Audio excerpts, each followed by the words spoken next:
Number 4. Before I knew my ex-boyfriend, I was a bit of a whore. I wasn't a real whore, just the type who took skanky pictures on Snapchat and stuff. So I was on Tinder one day, talking to this hot guy called Callum. He seemed nice enough and was really handsome. So yeah, I was home alone one night with my friend, Rose, because Mum was at a wedding. She wanted to see what Callum looked like, so I Snapchatted him with a picture of me being a slut. I had my rack out on full display, and he replied back with his feet and a caption of, "Shit, you are so sexy. I wish I could be there." or something stupid like that. According to Tinder, he was only 10 kilometers away, so being the stupid girl I was, I invited him around. I felt safe with Rose because she was a strong girl and was a foot taller than me, with me only being 4'8". Anyway, Callum agreed to come around with the simple text of, "Sure, but don't expect me to be able to control myself." I gave him my address, and about an hour later, there was a knock at the door. We ran to it, and I expected to be greeted with the beautiful boy with blue eyes and amazing long hair at the door. How I couldn't have been more wrong. Standing behind the door was a huge man, I'd say about 6'4", with a shaved head and salt and pepper stubble on his dirty face. We stood silent for about half a minute, just staring. A grin was slowly growing on his face to reveal piss-yellow teeth. "Hello, princess," was the only sentence he said before I shut the door on his face, and I burst into tears. I pretty much had the house on full lockdown at that point. The latch was on the door, and all of my bottom windows, they were locked. I got Rose to call the police, but all they really said was, "I'm sorry, we can't help you. Is he trying to break in or is he threatening you?" Rose explained the situation, and the stupid sarcastic bitch of an operator pretty much said, "You are the one who invited him around. It's your job to get him off of your property." At this point, I was absolutely livid. We walked into the living room and sat behind the couch. Our curtains were at the dry cleaners, so we couldn't really hide. We sat in about 2 minutes of silence before we thought it was safe and that the man had finally gone away.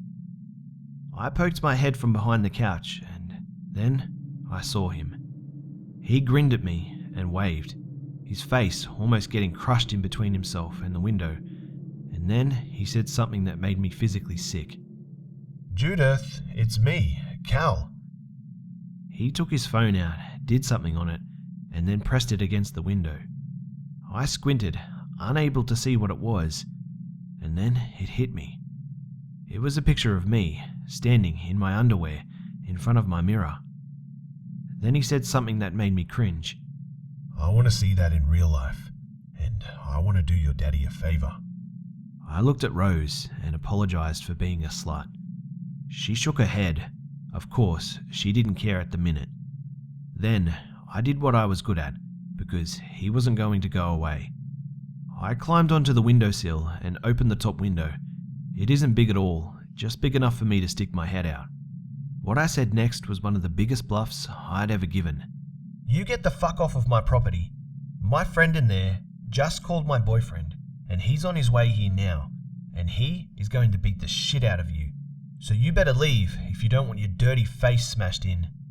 He laughed, and then he replied with something along the lines of, "I'll bend you over his dead body and fuck you till you scream." And then, I shit you not, right at that second, my neighbour, Andy, he pulled up outside and got out of his car. I put my face out of the window and shouted for him. Andy had a soft spot for me, and most other short girls, so I shouted things like, "Andy, babe," or "Honey," or some of those ugly other pet names. He walked over with a smile. Andy, he was almost 7 foot tall, and he honestly scared the shit out of me sometimes. I looked back at Callum, who honestly looked like he just shat a brick, and then back to Andy. I was 16, so shouldn't have been hanging around with a 40-year-old man, ideally anyway. I basically just said to him, "Get this creep out of my garden, please. I've called the police." Andy, being the beautiful guy he is, took Callum out of my garden and held the back of his neck to keep him still. Rose sat and fangirled over Andy's magnificence, and then, about 20 minutes later, a police car pulled up, took the guy away, and we never saw him again. Myself and Rose, we didn't sleep that night, so we ended up baking a cake to bring to Andy. We iced the words, "Thank you for saving us from the scary rapist," on top of it. We did, I swear. We brought him the cake the next day, and we put it in his kitchen, and he asked if I knew that man. I was a bit taken aback, but then I denied it, and he frowned slightly. I asked what was up, and he said something that I'll never forget.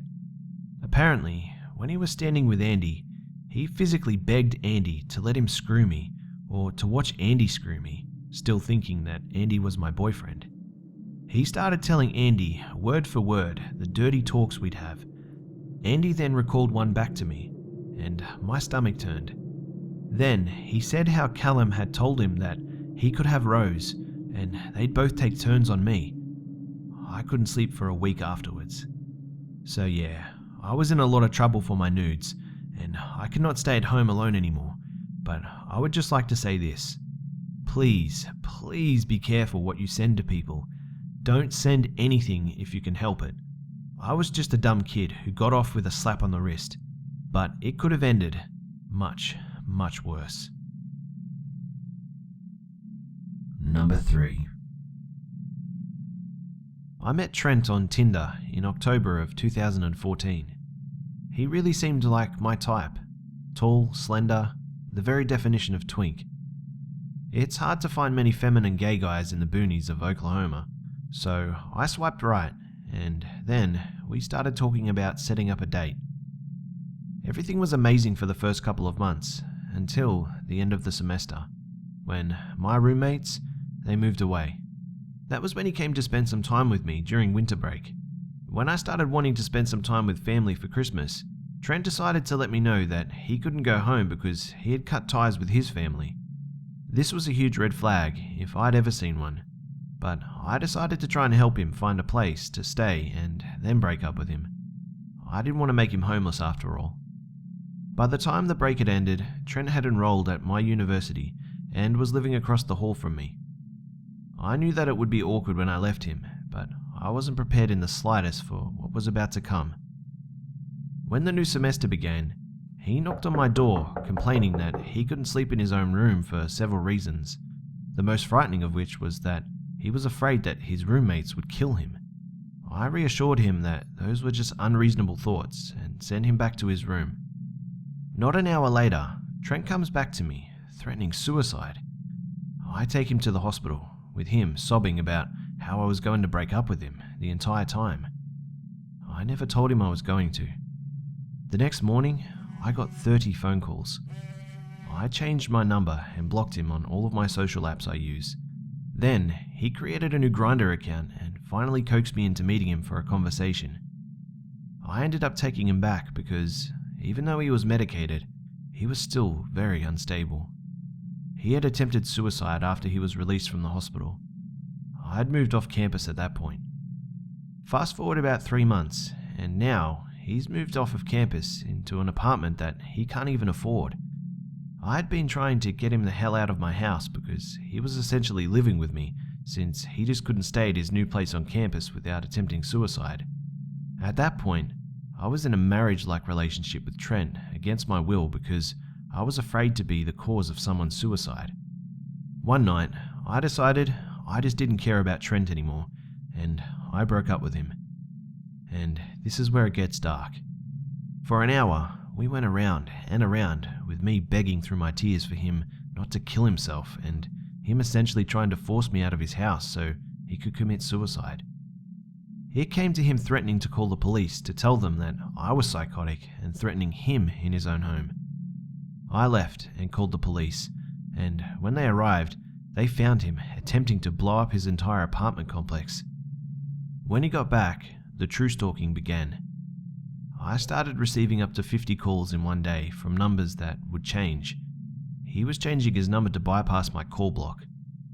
His attempts to get me to talk to him were just like before. He created several profiles under several names on several social apps to contact me, leaving just enough information for me to deduce that it was him. His insistence that he was going to hurt me crossed the threshold from creepy into almost threatening, like a come out wherever you are kind of thing. The entire time, he was trying to get me alone in a room with him. I abandoned my home and I moved in with my aunt 20 miles away. One night at 10:30, I received a call from the police department notifying me that my apartment had been broken into and that I was needed to check the apartment for missing possessions. Apparently, he posed as me to get a locksmith to open my door. My drive back to my apartment was through one of the worst lightning storms I've ever seen. When I got there, I had a friend with me and a baseball bat. I opened the door and noticed that things weren't missing. New things were there, things that I didn't own. I opened my bedroom door to find Trent's phone on the charger. My bed had also been stripped of its sheets. Turning to the window, I saw Trent's clothes in a pile, and that's when the hairs on the back of my neck stood up. I knew he was right behind me. When I turned around, he was in my closet, hunched over and naked. He had a wild look in his eyes, and yet exited the closet in the calmest manner imaginable. It was like he was a zombie or something, pale with rings around his eyes, unkempt hair, and a really blank expression on his face. I waved my bat at him, but he seemed prepared to die. He asked me to kill him. He tried to wrestle the bat away from me, and he tried to prove that he legally lived in my apartment. He tried telling me that he had given me HIV. I eventually got him into the living room and got him to get dressed before the cops arrived. He then lunged at me and the police tackled him, and so unfolded the most violent arrest I'd ever witnessed. He screamed, "Police brutality! I just want to talk to Brian. Why won't you let me talk to Brian? Please, just give me 5 minutes alone with Brian." The stalking continued after he posted bail. The next day, he knocked on my apartment door posing as the police. He found me in my class and chased me, eventually laying hands on me, running away when I pepper sprayed him and tried to get back into my house again. He was arrested again for trespassing. I got a protective order put out against him after he posted bail the second time, but that didn't deter him. He continues to call. I finished the semester and moved back home and began reporting every incident of him violating that order, which were numerous. He left for LA because he thinks that the order is only valid in the state in which it was issued. If he comes back, or if he's arrested in California, I'll be taking him to court this time.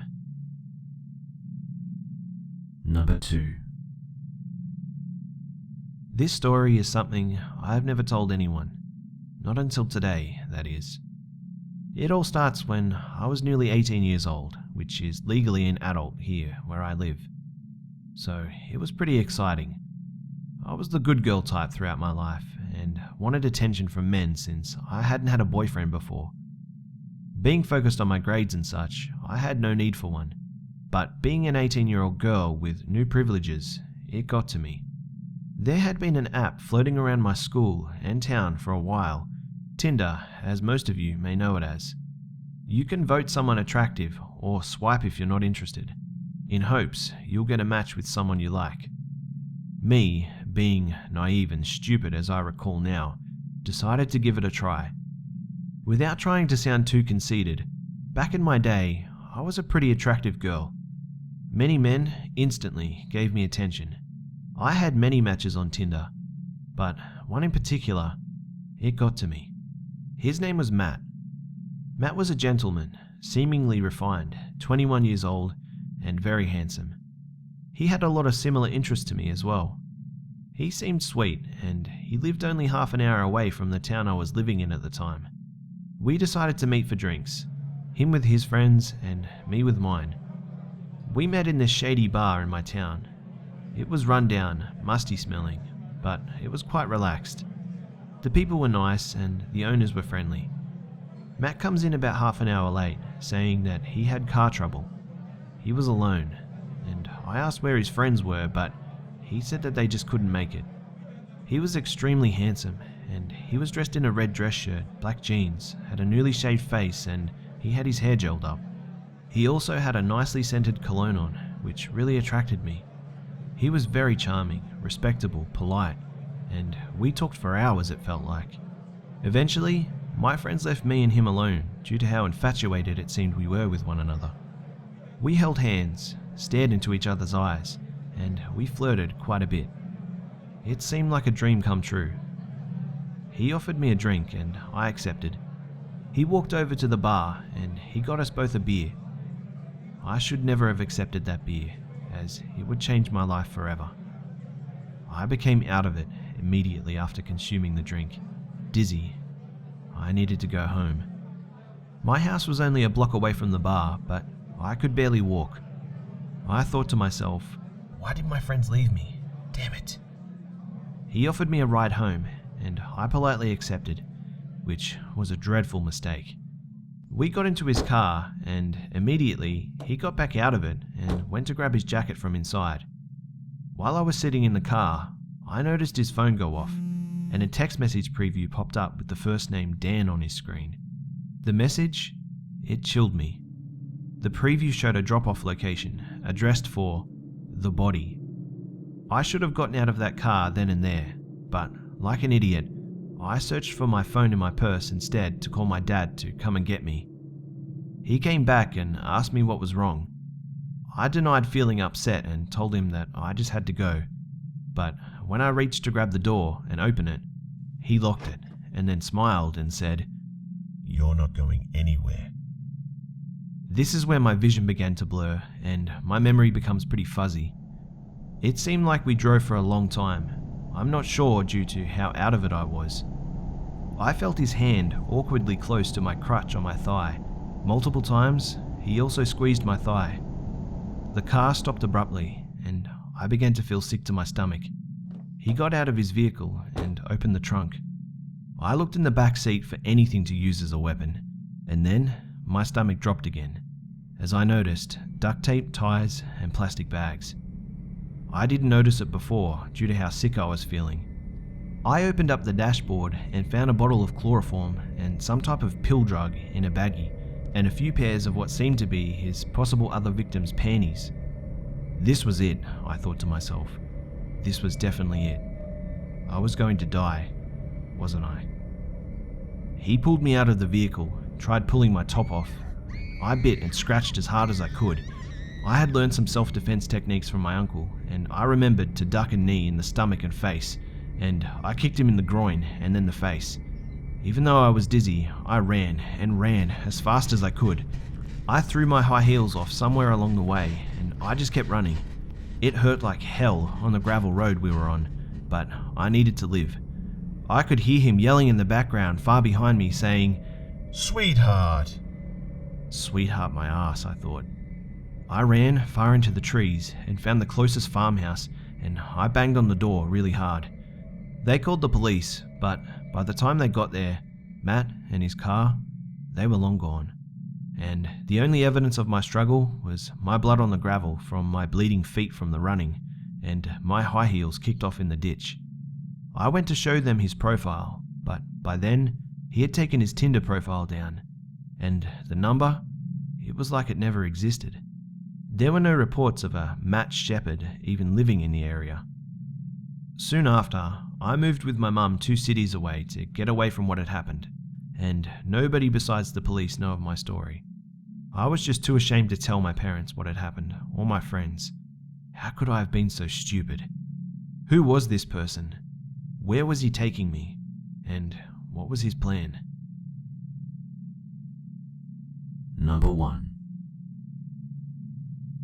First, just a little background information. This is important so people can understand the relationship I have with my stalker. There is a fair bit, but it's all necessary. I met this boy on an app called Tinder. His name is Dylan. After a month of talking, we decided to meet up. I would catch the train to the train station near his house, where he would meet me and pick me up in his car and take me to his house. We did this a few times and things went really well. However, the last time I went to his house, he physically and sexually assaulted me while his housemates were at home playing video games. Not once did they try and intervene. In fact, I'm pretty sure that they completely ignored my screams of pain and cries for help. His housemates, they were both male, and their names were Tyler and Blake. Okay, now for the story. I'm a 19-year-old female living in Melbourne, Australia. I attended university right in the heart of Melbourne City, and on this particular day, I had classes from 9:30 in the morning to 5 o'clock in the evening, but I decided to stay back and get some study done for the upcoming exams. I catch a tram to classes, as it picks me up right outside my house and drops me off right outside the university. My day went really well, and I had no issues, and I stayed from 5 PM to 9 PM studying when I decided I better start heading home. It was a very hot night, and I was in my fishnet stockings and a short black dress. I'm classified as a goth, but I don't believe in those silly labels. Anyway, this specific night, everything that could have gone wrong, it went wrong. Firstly, the tram I normally caught to get home wasn't running, so I needed to catch the train. Now, to get to the train platform from this particular station, you need to walk down these 3 sets of stairs, then down a long tunnel, which is pitch black, and then you turn right and step onto the platform. When I got onto the platform and I looked around, it was completely empty, except for 3 boys sitting right at the other end. Now, if I had known that those 3 men were Dylan, Tyler, and Blake, I would have run right out of there. But I didn't know, so I just sat down on one of the seats and waited for my train. A couple of minutes passed and I could feel eyes on me. You know when you can just tell someone is looking at you, even though you can't see them? That's the feeling I got. I turned to look to my right, where Dylan, Tyler, and Blake, they had gotten out of their seats and were walking right towards me. They each had a twisted grin glued upon their faces when they suddenly stopped moving. After they stopped, Dylan then whispered something to them, which I couldn't hear, and they nodded and left, leaving just me and Dylan. Hey, hot stuff. Fuck, you're looking so good. He said, as he continued walking until he sat right next to me. He sat so close, his thigh and my thigh, they were touching. Thanks, I said back. Although Dylan had assaulted me in the past, I was always nice to everyone, so ignoring him wasn't something I could do. He was almost double my height and was extremely muscly. I, on the other hand, was a short, skinny girl with long black curly hair. I was also undertaking treatment for anorexia, so I didn't have the strength to defend myself if I got him angry, so I knew my best option was to try and keep him happy. You want to come back to my place, baby? He whispered, with a sick smirk on his face. He moved his hand onto my upper thigh and then under my dress, and he started to rub me. I didn't answer him straight away until I heard him start to moan. I quickly looked down to his other hand, which was now being used to rub his own junk, and he had his eyes closed. He was getting off right next to me. I quickly jumped off and started to back away, and I headed towards the tunnel I walked through to get down here. Then I started running through the tunnel and up the first set of stairs. He was faster though, and he grabbed my ankle and tugged, so I fell headfirst onto the stairs. I couldn't get up straight away. I was just too dizzy, and my head hurt so badly. I then heard footsteps running down towards us, and my first thought was, Thank God, someone is coming. someone did come alright. 2 people in fact. Tyler and Blake. They descended the stairs and looked down at me, smiling. Don't try and run away, babe, they said. I went to scream, and before I had the chance to realize what was happening, Tyler leaped down and covered my mouth with a thick layer of masking tape. And now that I couldn't scream, my next idea was to kick them. So that's what I did. I had a muffled scream against the masking tape, and I started kicking and pushing them away. For fuck's sake, get her! Dylan screamed, and they all pounced on me, tying my legs together and cuffing my hands together in front of me until I just went still. I couldn't move, I couldn't speak. I felt completely helpless. Now, during all of this time, my train still hadn't arrived. It must have been delayed, So I was just laying there, and I was looking up at the three men who had made my night so terrifying. Come on, let's do this and go already. We all know the cops start wandering around this station at night. Blake grinned after seeing Dylan nod his head in approval. Blake pulled out his wooden baseball bat from behind his back and stood over me and looked down into my eyes, and we made eye contact. Oh, don't worry. I won't go easy on you. He then laughed and whacked the baseball bat right down in the middle of my face, just missing my nose by an inch, but getting my right eye and the right side of my face. I screamed, but of course, it was muffled against the tape on my mouth. From the corner of my eye, I could see this red liquid running down my head onto the floor beside me. I then looked up, just to see them all running off, dropping the bat in the process. Too sore to move and still being tied up, I think I blacked out. I soon opened my eyes to see 3 police officers, 2 paramedics, and the station security person surrounding me. They untied me and then slowly pulled the tape off from my mouth and rushed me to hospital, where the following day I gave my statement to the police. I suffered bruises, got stitches in my head, and suffered severe damage. Now, whenever I stand up, I get very dizzy and I feel faint. Doctors are telling me that this is something I'll need to live with for the rest of my life. I also told them about the history with Dylan and the assaults I endured. Thankfully, all 3 of them have been arrested and they're now locked away. I'm still not coping too well. I have horrid nightmares and I'm too scared to walk around by myself at night. But I do have some very supportive friends, and they are helping me to deal with these past events.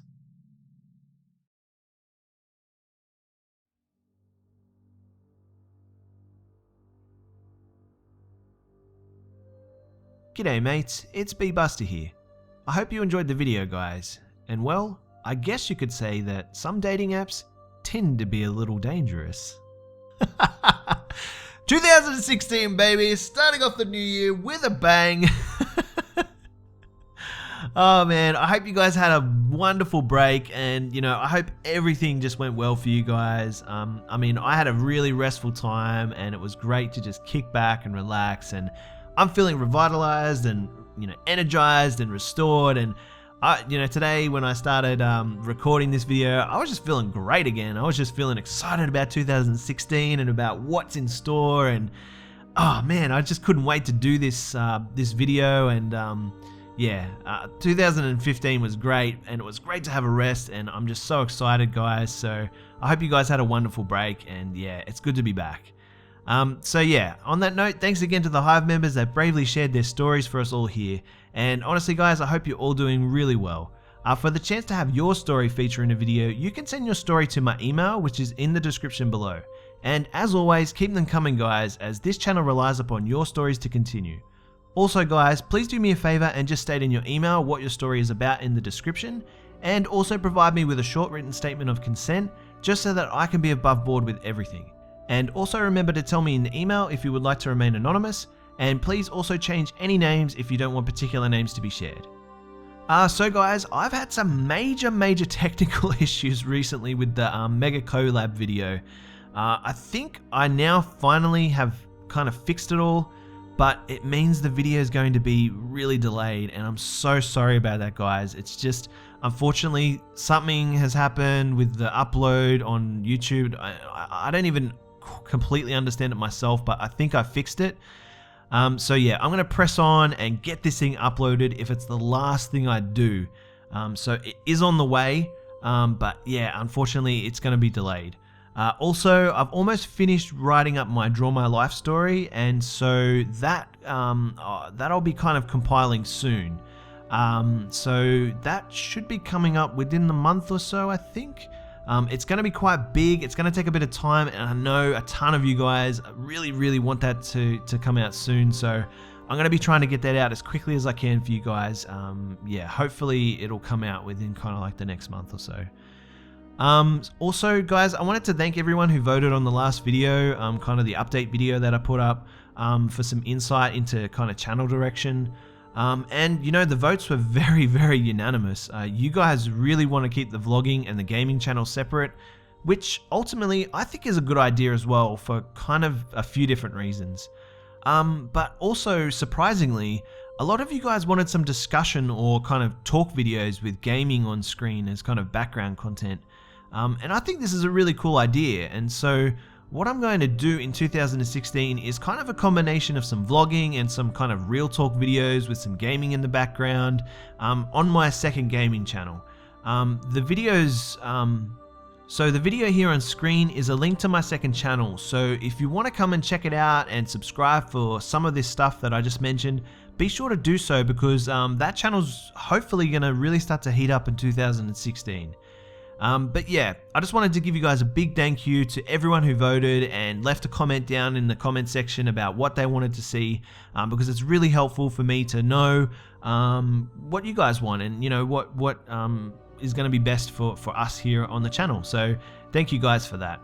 As always, guys, it would be awesome if you could like, share, comment, and subscribe if you're new. Don't forget to follow me on Facebook, Twitter, and Instagram for updates throughout the week. You can also catch me on my second gaming channel, all of which have links in the description below. Thanks again for always tuning in, guys, and for all the support. I'm really excited for 2016, and as always, I'll see you mates in the next one.